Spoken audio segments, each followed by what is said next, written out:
नाव सांगा, गटाचं नाव, ग्रामसंघाचं नाव, प्रभाग संघाचं. नमस्कार, माझे नाव सौ श्रावणी सुहास गुरव, मुक्काम पोस्ट सोनगाव, तालुका राजापूर, जिल्हा रत्नागिरी.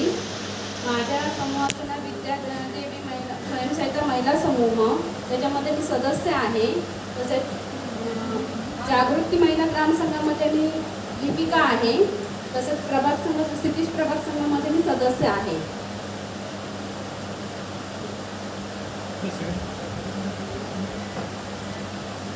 नमस्कार, माझे नाव चौधरी पगाडी, तालुका राजापूर. माझ्या समूहाचे नाव महापूर स्वयंसहायता समूह, त्याची मी सचिव आहे. ग्रामसंघाचं नाव संघर्ष ग्रामसंघ, याची मी लिपिका आहे. प्रभाग संघ क्षितिज प्रभाग संघ, त्याची मी सदस्य आहे.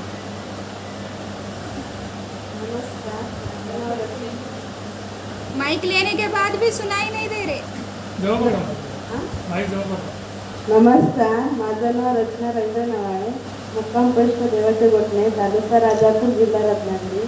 माझ्या समूहाचे नाव जागृत स्वयंसहायता समूह. माझ्या ग्रामसंघाचे नाव एकता, यात मी लिपिका आहे. प्रभाग संघाचे नाव क्षितिज, यात मी सदस्य आहे. नमस्कार, माझं नाव नेत्रा संदेश पाटील, मी कशिणीतून आली आहे. माझ्या समूहाचं नाव हिंदवी स्वयंसहायता समूह, मी त्यात सदस्य आहे आणि आता सध्या लिपिका म्हणून काम करत आहे. नमस्कार, माझे नाव प्रगती प्रभाकर केडीकर, राहणार देवाचे गोठणे. माझ्या समूहाचे नाव आहे आशीर्वाद स्वयंसहायता समूह, यामध्ये मी सदस्य आहे. माझ्या ग्रामसंघाचे नाव आहे भराळ, त्यामध्ये मी लिपिका आहे. माझ्या प्रभाग संघाचे नाव आहे क्षितिज, त्यामध्ये मी सदस्य आहे. नमस्कार, माझं नाव विशाखा विद्याधर कांबळी, मुक्काम पोस्ट माटे. माझ्या गटाचं नाव आहे एकता स्वयंसहायता समूह, शक्ती. माझ्या ग्रामसंघाचे नाव आहे शक्ती, त्याची मी लिपिका आहे. तसेच माझ्या प्रभाग संघाचे नाव आहे क्षितिज, त्याची मी सदस्य आहे. नमस्कार, माझे नाव सौ अर्चदा हरिश्चंद्र जुळे, मुक्काम पोस्ट झालावडी, तालुका राजापूर, जिल्हा रत्नागिरी. आदिशक्ती महिला स्वयंसहायता समूहामध्ये मी जीके म्हणून कार्यरत आहे. आदर्श ग्रामसंघ भालावली या ग्रामसंघामध्ये मी सदस्य आहे. जननी प्रभाग संघ कोदवली या प्रभाग संघामध्ये मी सदस्य आहे.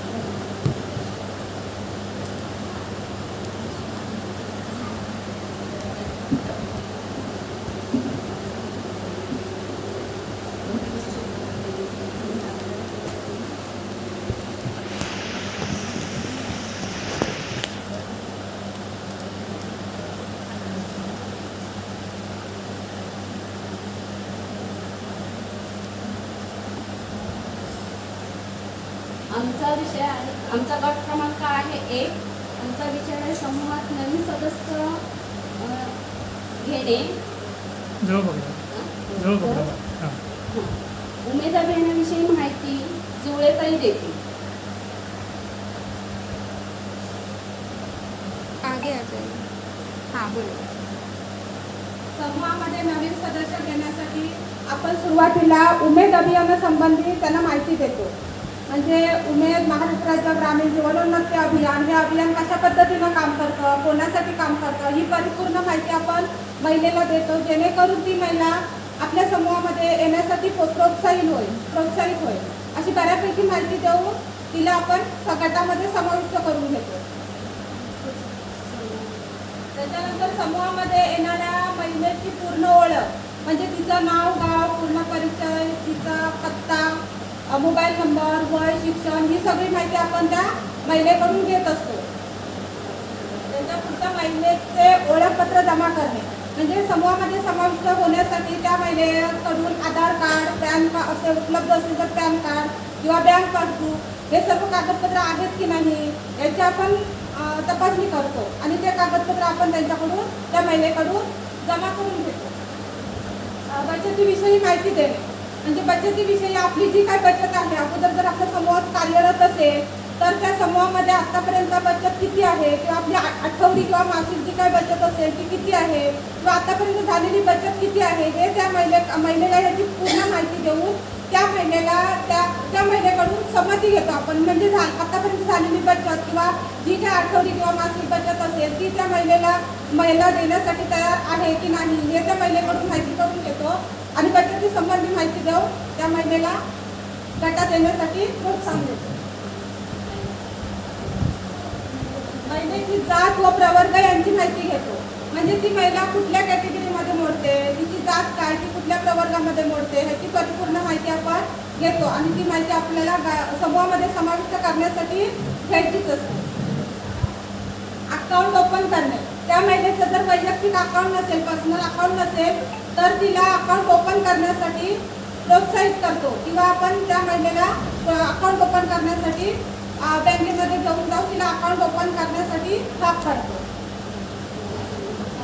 त्याच्यानंतर विमा काढणे. म्हणजे प्रधानमंत्री जीवन सुरक्षा विमा योजना आणि प्रधानमंत्री जीवन ज्योती विमा योजना ह्या विमा योजनेसंबंधी त्या महिलेला माहिती देऊन ते विमा योजना काढण्यासाठी आपण त्या महिलेला प्रोत्साहित करतो. त्या महिलेला व्यवसायाविषयी माहिती देतो. म्हणजे समूहात आल्यानंतर आपल्याला व्यवसाय करणं का गरजेचं आहे, व्यवसाय करून आपली काय प्रगती होते, व्यवसाय कशासाठी करावा, त्यापासून आपल्या कुटुंबाची कशी प्रगती होते यासंबंधी व्यवसायासंबंधी आपण त्या महिलेला माहिती देतो. शासकीय योजनांची माहिती देणे. म्हणजे वेगवेगळ्या विमा योजना, वेगवेगळ्या ज्या शासनाच्या योजना असतात त्या महिलेपर्यंत म्हणजे त्या महिलेला माहिती नसतात. त्यामुळे वेगवेगळ्या येणाऱ्या शासनाच्या योजनेची आपण त्या महिलेला माहिती करून देतो जेणेकरून त्या महिलेची सर्वोत्तर प्रगती होत जाईल. आणि त्याच्यानंतर त्या महिलेला आपण उपजीविकेसंबंधी माहिती देतो. म्हणजे जेणेकरून ती स्वतः आणि तिचं कुटुंब कसं प्रगतशील होईल आणि या दारिद्र्याच्या दुष्टचक्रातून ती बाहेर पडून तिचं कुटुंब कसं सावरेल आणि कशी तिची प्रगती होऊन ती व्यवस्थित म्हणजे स्वतःच्या कुटुंबाची प्रगती करू शकेल यासाठी आपण तिला उपजीविकेसंदर्भात आपण बऱ्यापैकी माहिती देतो आणि तिला प्रोत्साहन देऊन आपण बऱ्यापैकी त्याच महिलेला गटामध्ये समाविष्ट करून देतो. Very good. ताली बजाइए. स्वागत.